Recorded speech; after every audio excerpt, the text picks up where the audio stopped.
Get going. So, thanks for coming. If you're here for Who Goes There, actively detecting intruders with cyber deception tools, then you're in the right place. If not, this is your chance to go somewhere else. Or if you're like deciding the last minute, the other talks sound better. I almost did that. I almost listened to the other talk, but I got to give this one. All right, so I'm Dwayne. I came down here from Chicago. I've been doing developer advocacy since about 2016, mostly in the platform space, DevOps, whatnot. I co-host a security repo podcast. You can just go Google that, and that's me. I'm on Twitter at MC Dwayne on Mastodon Social. Hit me up on either, both. I'm happy to chat about anything I'm talking about today, obviously. But if you want to talk about any other stuff, please steer it toward improv, karaoke, or rock and roll. And I'm happy to talk about those things as well. I also knit and crochet, but that didn't come up today. So, very quick plug, if you do have a sticker, it's a sticker for GitGuardian. We are a company, a platform that is obsessed with helping people figure out where their hard-coded credentials are throughout their code bases as it moves through the software development lifecycle. And very recently, we introduced this new ability of detection with honeytokens, which I'm going to talk about today. But I'm not just going to talk about our product, talk about a lot of things. But I want to start out with stating the problem. It's pretty obvious to everybody that it's dealing with code bases. Who here is a developer at all? Awesome. Who here has to work with developers and fix their mistakes? Okay. Who here is on the operations side and just wish everything would magically run smooth? All right. And we have any CISOs in the room? Well, invite your CISOs next time you come to our RVA. So I'm going to say some pretty scary stuff here. And if you do get a little spooked, just recite the Bene Gesserit litany against fear, and you should be fine. Because you will remain and the fear will pass through you. If you've never read Dune, I highly recommend the series. Make it all the way through God Emperor, the 4th book, and that's the best book. All right, so Circle CI. Who lived through this? Anybody with a Circle CI? You don't want to admit it? Okay, we got a few little hands going up quick. So Circle CI had this issue back in January, they announced. Right at the end of the year, someone got access to a remote developer's environment, figured out they could get into the internal network, planted some malware that started collecting secrets from internal services. They used those credentials to get back in and start getting into client environments and started stealing their data. It didn't take them that long to figure this out. It took them a few days because Circle CI is really on top of their game. I think they are. And then they announced, hey, we shut this down, but there was a few days. Oh, and by the way, we rotated all of the keys. So if you broke your stuff, I'm sorry, but we had to do it. And it was the right move, but it still disrupted a lot of workflows out in the world, all caused by these shared credentials. Don't have as fancy a graphs for these next ones, but Uber last year, kid from the Lapsus group, I say kid, he was 19. He phished a login info from a super admin, flooded him with, and there was MFA involved, so he flooded him with requests. Eventually, he clicks on the thing, by accident, we think. He gets in, immediately finds PowerShell scripts completely full of credentials, and then starts taunting HackerOne from inside of Uber. They didn't believe him. It was that just flagrant. They got in and flooded their Slack channels with memes, and they still didn't believe him. So the next person he talked to was the New York Times. That's how we know about it. He claims he didn't steal anything. He claims he did it for the lulz, but he's a member of Lapsus, so we never really know what he actually stole because he pwned everything. Toyota is one of my favorite stories. They've had a lot of issues lately, and I'm not trying to pick on Toyota. If anybody here is from Toyota, I'm not trying to pick on you. I gave this similar talk once, and there was someone from Toyota in the front row, and she just kept nodding like, yep, we did all of that. So T-Connect is their remote start tool. It does a lot of other things too. But they subcontracted that to someone who took a private repo and for some reason pushed part of it into the public. It contained a real data key, 296,000 customers affected. They apologized for this, but it took them 5 years and an independent researcher to figure out that that key was out there. They just didn't know about it for 5 entire years. Average dwell time for an intruder in your network, it's coming down, but the last number I saw was about 300 days. If anybody knows an updated number on that, please let me know. I'm always trying to do more research. But 5 years is a lot longer than that. One of the scariest ones that I've read recently, this is from last year, but still very valid. AstraZeneca, they leaked into GitHub the credentials for a test environment. And you might be thinking, well, it's a test environment. What's the real harm there? Yeah, they're going to mess around with their tests. No, somebody else inside the org pushed real customer data into that environment. Combine those two factors, thousands, maybe millions of customers affected. We don't know. Unlike airplane crashes where we know immediately on the news what exactly went wrong, what steps they're taking to prevent it, and how aircraft design is going to change in the future, security incidents always we're making best efforts. We're doing our best to protect our clients. And that's all we really know. But we do know that those credentials for that test environment were exposed out in public for over a year. So why are people attacking us? Well, if you read the Verizon DBIR that came out last week, it basically points to 90% are all financially motivated. I personally think it comes down to these two things, well, really three, but they want access to your data. For anybody, any guesses why they want your data? Did I hear ransomware in there? I hope so, because that's why. It's 25% of all incidents that Verizon investigated, or 26%, were ransomware involved, and it's growing. The last number I saw was at a techno security and forensics digital forensics conference out in Wilmington a couple weeks ago, and said it was 93% increase from the beginning of the year till him standing on stage giving that talk. That was the increase they saw in their org. Machine resources. Anybody guess why they want your machine resources? Crypto, yes, mining. Combine these two things, they come down to money. Surprisingly, in the DBIR report, data breach incident report from last year, most of it's organized crime. I mean, that's not shocking, but very, very small percentage espionage. So yeah, North Korea is after you for your money, but not as much as the ransomware gangs, and ransomware is a service out there that can go after you. So again, credentials, and this will all make sense a little bit later, but why I harp on credentials is because I work at a place that is kind of obsessed with credentials. We put out a State of Secret Sprawl report every year. I know there's a lot of reports out there to read, but last year we found 10 million exposed secrets just in public GitHub repos. That's not a cumulative number. That's not from the beginning of time when we started researching. That's just last year. This was up from 6 million in 2021. We're seeing on average 5.5 commits out of every 1,000 contained exposed secret. Last numbers I saw internally, it is still going up, unfortunately. And it can't just be new people, because GitHub only grew 27% itself as a platform. So this is, everybody's doing this. Don't do that. So we live in this world, this terrifying world where we keep building bigger walls and coming up with new and more elaborate defenses to try to keep the hackers out who are there just because they want the money. It's a good motivator. And we have to stay one step ahead of them. I keep hearing this repeated at that talk or that conference I mentioned. It was the CISO from the CIA was there, and he said it very clearly. It's like, hackers only have to be right once. You have to be right every single time. So how do we be right every single time? Well, we can't just guard the windows and doors. That's not going to work. We have to do defense in depth. We have to start thinking, how do we stop them once they get in? How do we cut down those dwell times? And that's the whole point of this talk, is cyber deception. It's a way we can, someone said it, no, it was at that event as well. I think he was the one that said it, the CISO. It's like judo. We have to distract them over into doing the thing we want them to do instead of the thing they plan on doing, because the thing we want them to do, we already know how to guard against. We already know how to redirect that. We already know how to counter that attack because we want them to do that. And this is a long established history in our society. I think it goes back this far, maybe a lot earlier, but this is the first one I know about in our classical literature. Thought I was getting a gift horse, but I got defeat. The Akkadians, maybe it happened, maybe it didn't. It's still a pretty interesting story. Fast forward a little bit, and yeah, as we heard in our keynote, nobody wants to hear another Sun Tzu quote, but it's very true. Make them appear strong when you're weak and weak when you're strong, and it puts them off their kilter. They don't know what to do. Let's go to modern history.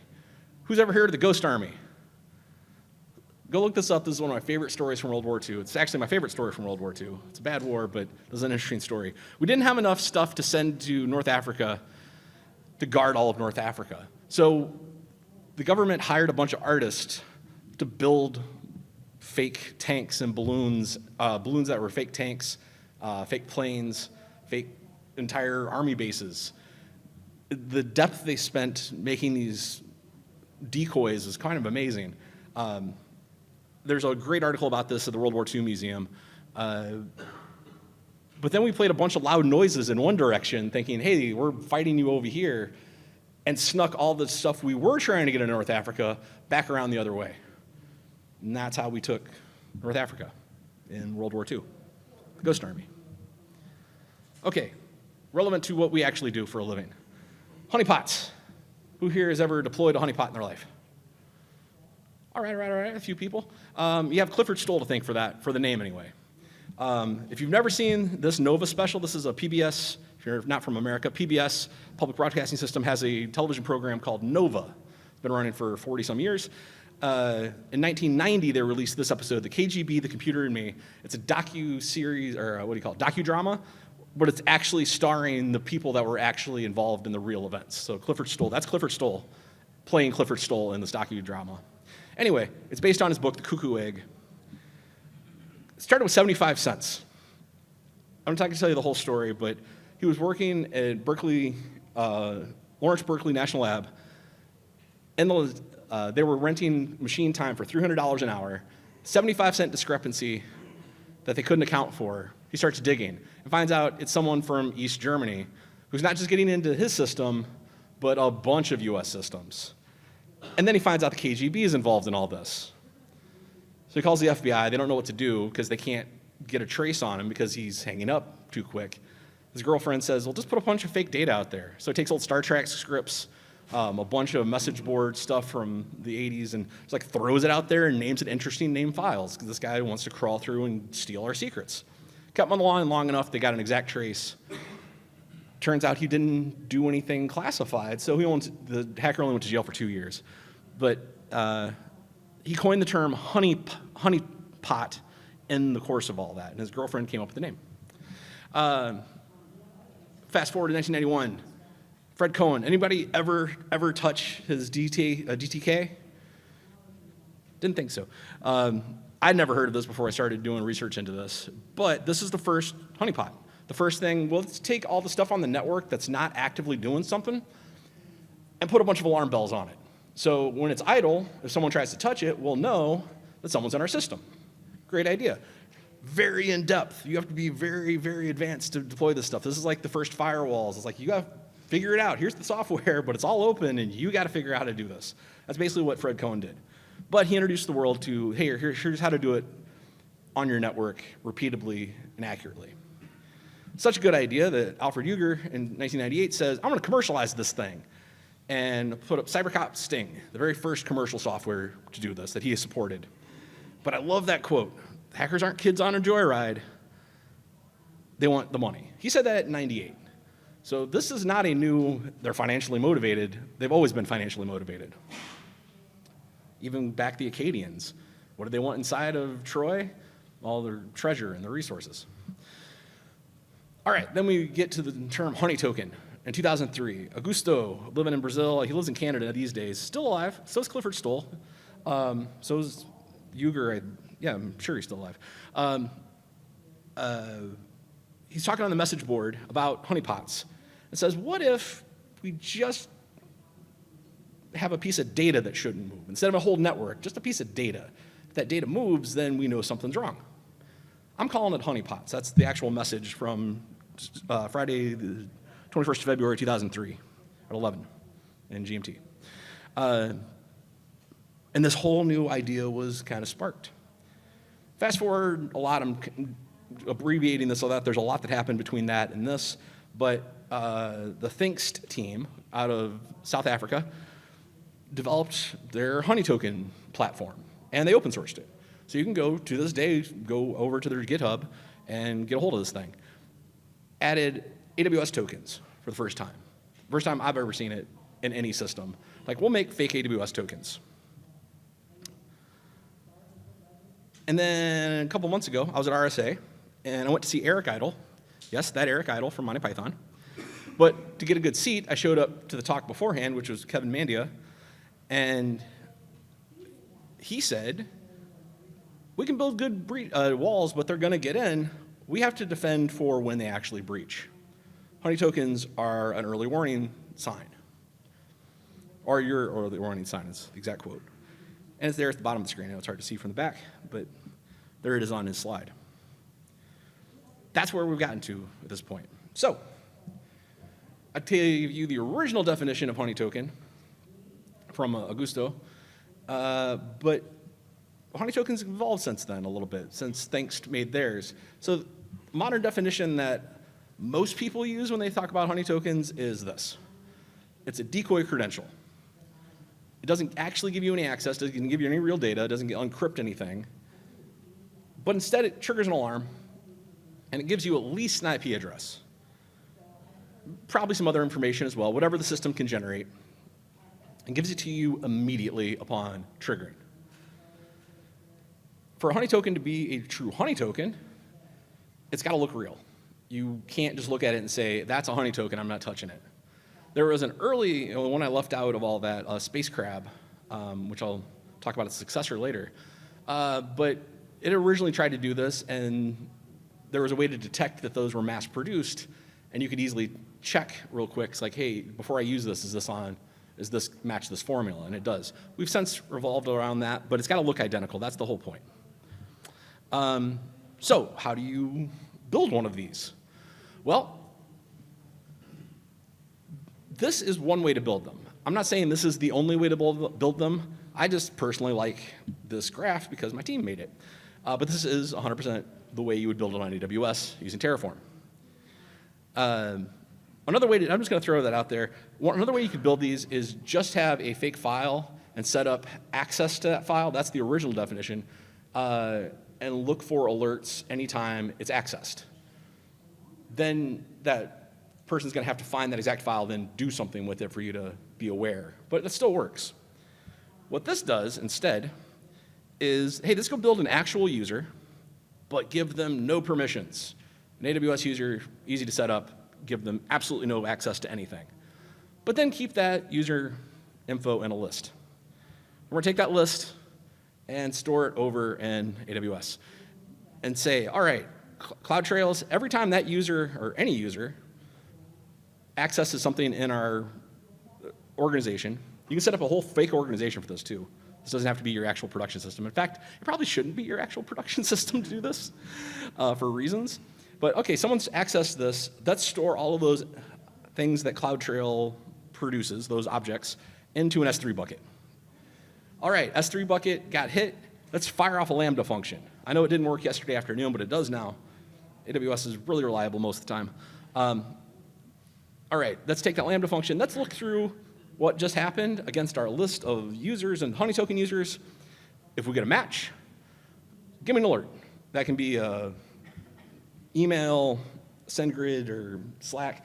Those three are just the default three options for canary tokens, or GG Canary, which is an open source project we have. So this is all cool.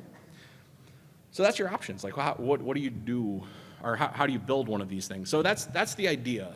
There's a lot of ways you can architect it.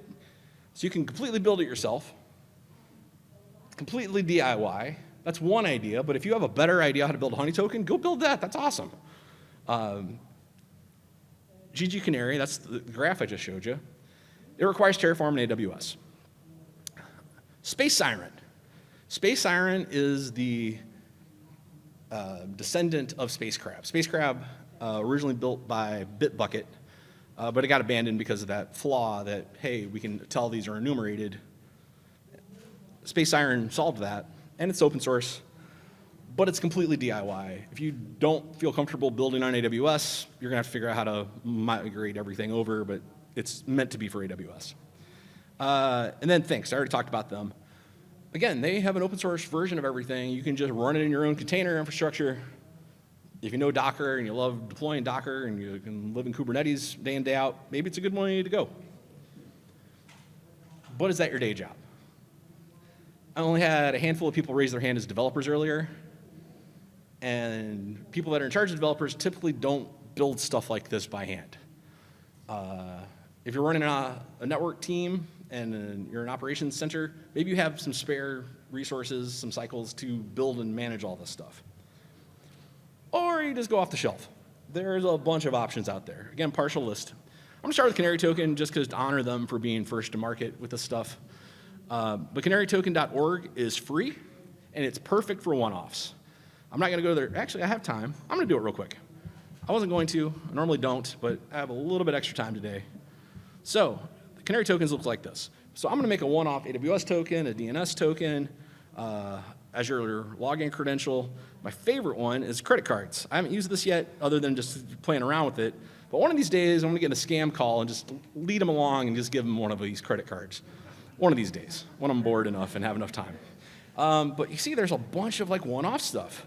They're really a honeypot as a service, more so than just a canary, but canary token's what they call their thing. So honor to them for being first at it.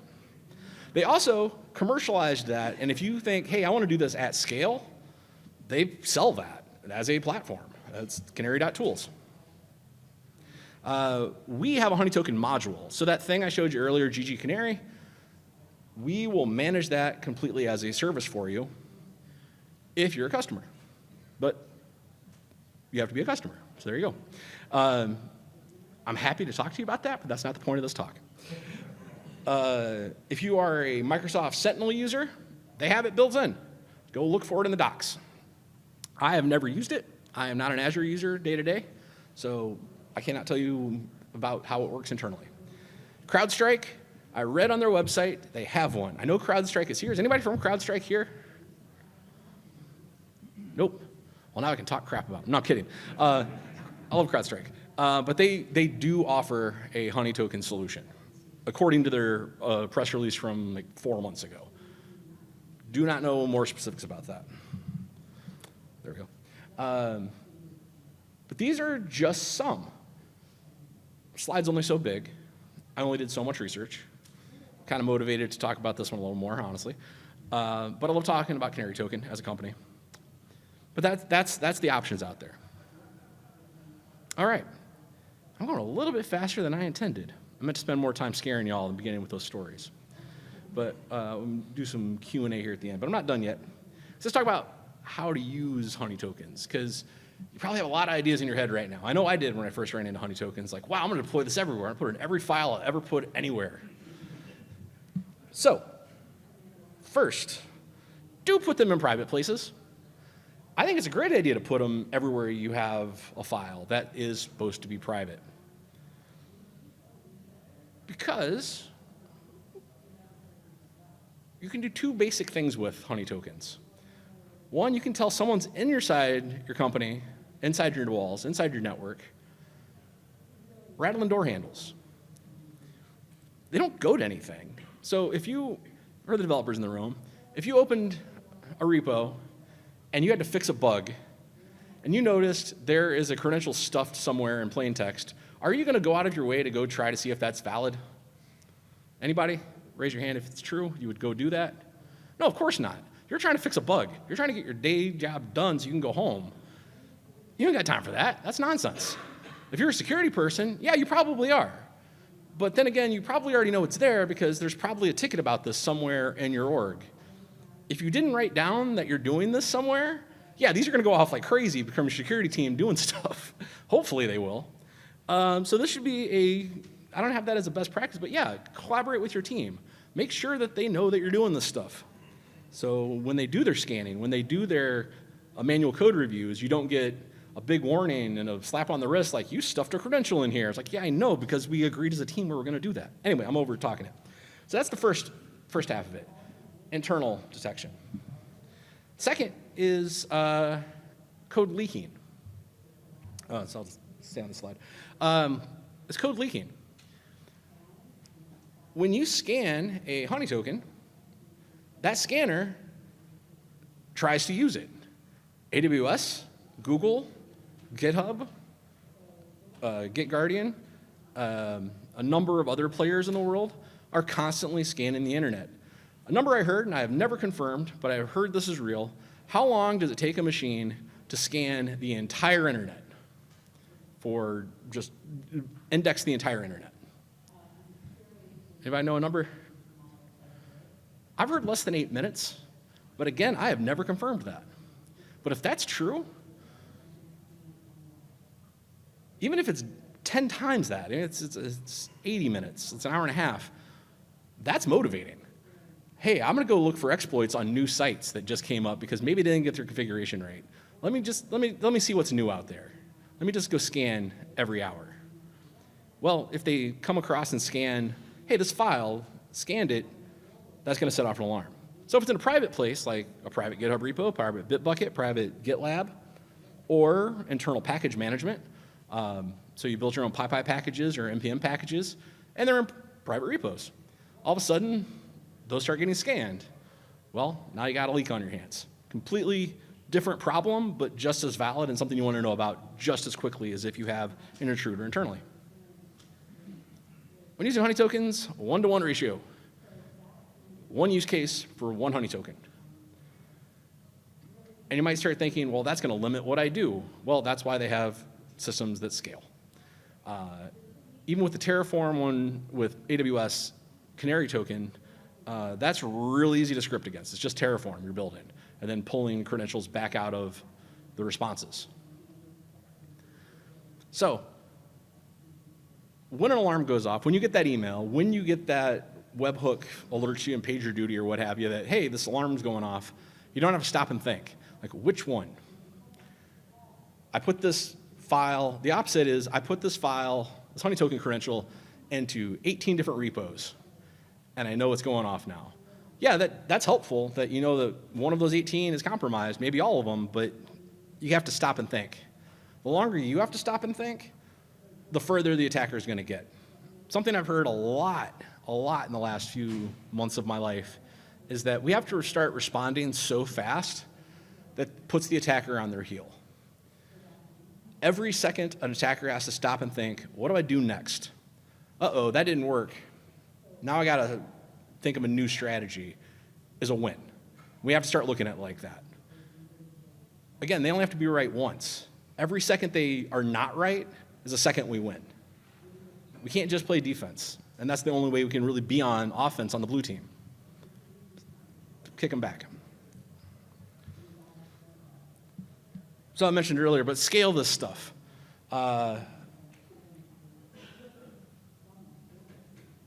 Again, if you just have it one off because you're only dealing with one repo, good for you. Please, if you have open source projects that you're working on, okay, I'll get to that in a second, but or we'll talk about that for open source. But if you have personal projects you're working on, I should say, if you have little one-off things here and there that tools you pass around internally, yeah, throw one in there and you're done. If you're an organization that mergers and acquisitions to grow, who here has ever worked through a merger and acquisition and acquired more than one repo in your org? Yep, got a couple in here. How was that experience? Was that fun? Was that? It sucks, yes. I've lived through that. Like, all right, how do we deal with this now?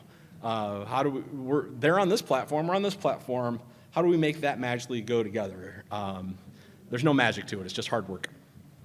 So, an idea, actually not stealing, I'm borrowing from Thinks to give them full credit. When you, in that situation, when you acquire a new repo that you need to manage, throw a honey token in it, see what happens. Hopefully nothing. Hopefully it just sits there and sits there and sits there and everybody's happy. Or it will go off immediately and you know that a lot of people have access that shouldn't. So you can do this at scale and automatically. So there's this repo I built. I have no documentation around it. Fun thing you can do with it though is throw it at ChatGPT and let's see what documentation it builds for you. Has anybody tried doing that? Tried building docs with ChatGPT yet? Yeah, it's awesome, right? It is amazing. It's amazing. What a great use case for it. Like, I don't want to write docs, but hey, it'll get me started at least, get me 80% correct. But you can do that with this and it will be about 80% correct, at least in my testing. But then again, I know what it does. But what it does is very simple. It's a bash loop. Because I wrote it in bash because I love bash.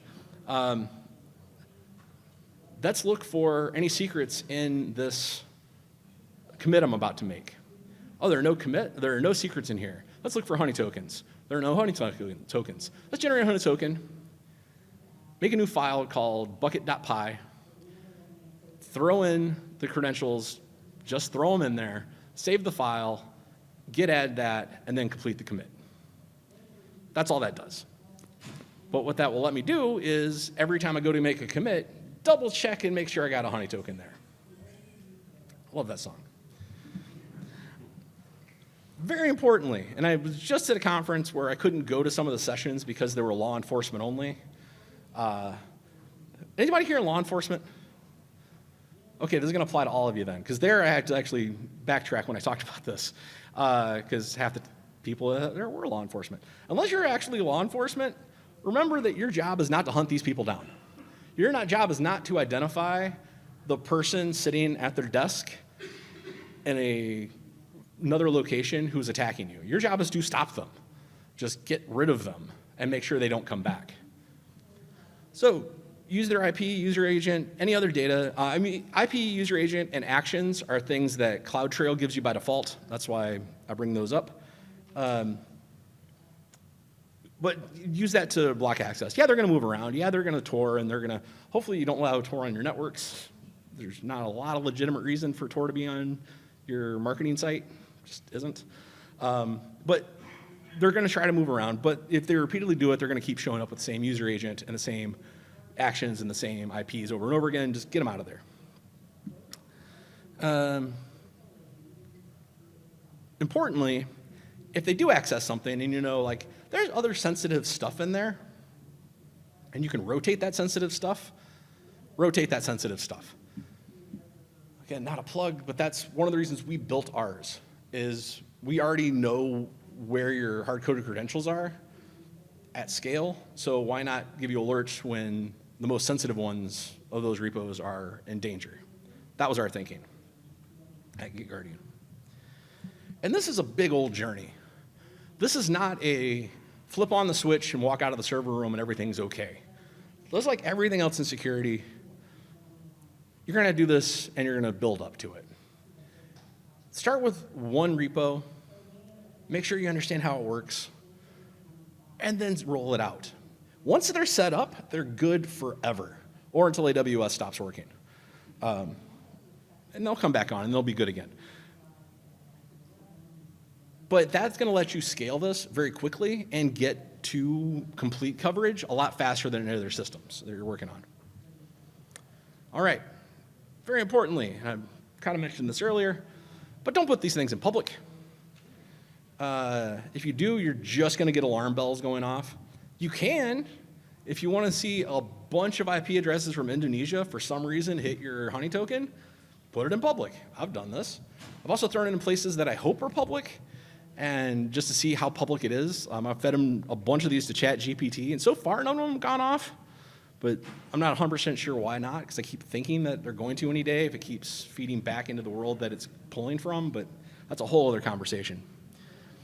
Anyway, point is, these are going to trigger, but that's to your benefit, because if it's private and it shouldn't be, and it's public all of a sudden, and it should be private, you got a problem. That's the whole point. And again, just to reiterate it, this is like every time I talk about ZAP, there's not enough. Every time, is everybody familiar with ZAP, the Z attack proxy? It's a tool from OWASP, great tool, but it can get you into trouble legally immediately. Just like in a talk about that, I can't overstate, do not use the tool to attack things. Do not break the law. Unless you are law enforcement and your job is to hunt people down, don't go hunting people down, because you'll immediately hit those legal limits. And if you don't know about ZAP, talk to me afterward. ZAP's an awesome, awesome tool. And there are safe ways to do it in passive mode where you're just looking at public things where you're making requests. Anyway, so I'm finishing a little bit ahead of time. Hopefully nobody minds. We're going to get to lunch a little bit earlier. No matter what side of this equation you're on, it's only getting crazier out there, especially with the world of ChatGPT. And I know I'm casually mentioning that like everybody's already aware, but one of the scariest things I saw at RSA, I saw a lot of scary things at RSA, including NIST standards. Those are incomprehensible. But that was a joke. They're easy to read, kind of. the scariest thing was someone said, even if you're barely literate with tech, reading new vulnerabilities in 0 days is just looking at a website. And ChatGPT will not build you malware, but it will build you every conceivable part of that malware and tell you how to put it together. You just have to know how to ask. Combine those two factors, and you have people that aren't really good at writing software, writing 0-day exploits, and hoping that in patch in time for them to exploit you. That keeps me up at night. I want to know people are in my network immediately. I want to know people are after my stuff the second they are after it. I don't want dwell times longer than a minute. I'd like 0 dwell time, but let's be real. Honeytokens can give me that. They can fire off alerts as soon as someone tries to shake the doorknob. You have options. You're not alone on this. And there's no 100% true, actual, that's the only true way to do that. Like I've shown you, you can build these. You can just put the file alert that someone's tried to access a file if you want to go that simple, if you're like guarding like one internal network and hoping to hit that file. Or you can go full blown and buy an off the shelf that lets you scale to thousands of these things across hundreds and hundreds of repos and all of your developers. I know I harped on it earlier, but you're using this for defense to know that someone's attacking you and to stop them from attacking you and to make your network safer. So with that, I'm Dwayne. I live in Chicago. Been doing this stuff for a while. Hit me up on the internet and talk about this stuff or anything else. And that's my talk.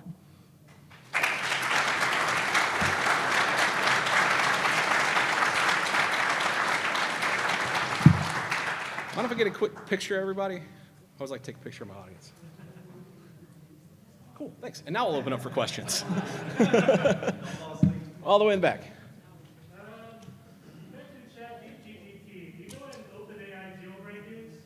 OpenAI jailbreak. I'm not familiar with that term. What it is that if you use certain phrases, you can actually circumvent OpenAI's like filters.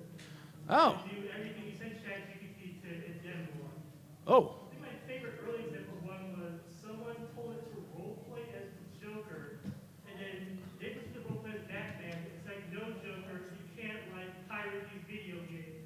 Then they give them Google Drive links to raw 3DS ROMs.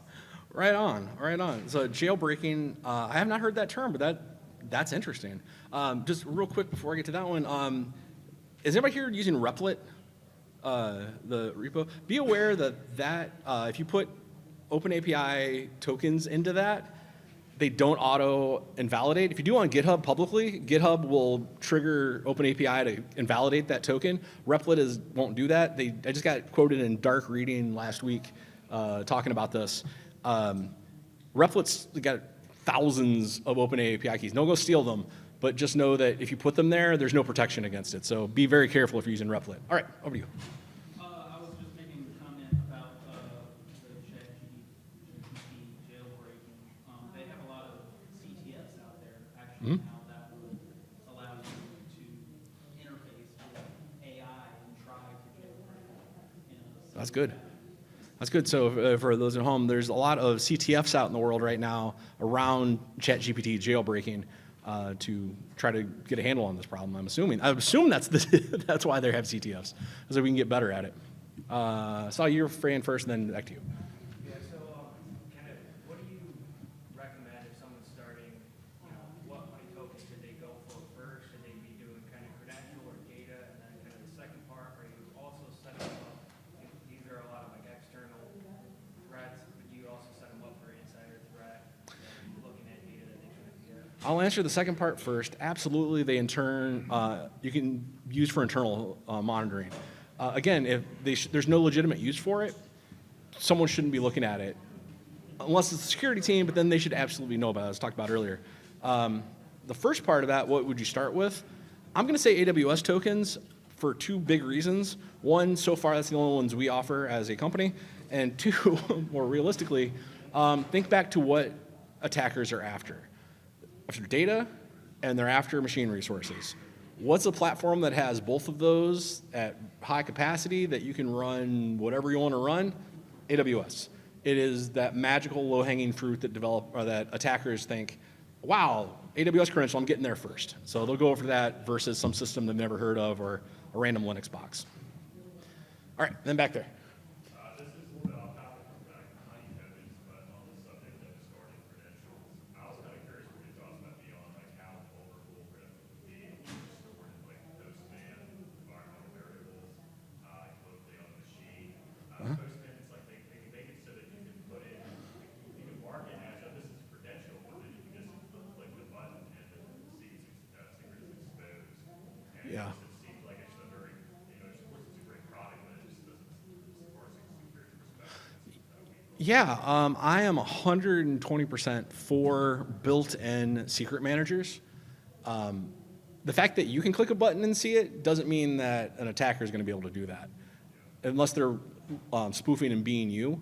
But that's true of like AWS secrets. Like you can go in and look at your own secrets in AWS Secret Vault if you're you and you have the proper access to do that. So it's a bit of an abstraction. Eventually, we get to the point of physical violence involved and someone can force you to do something. And hopefully we never get to that point.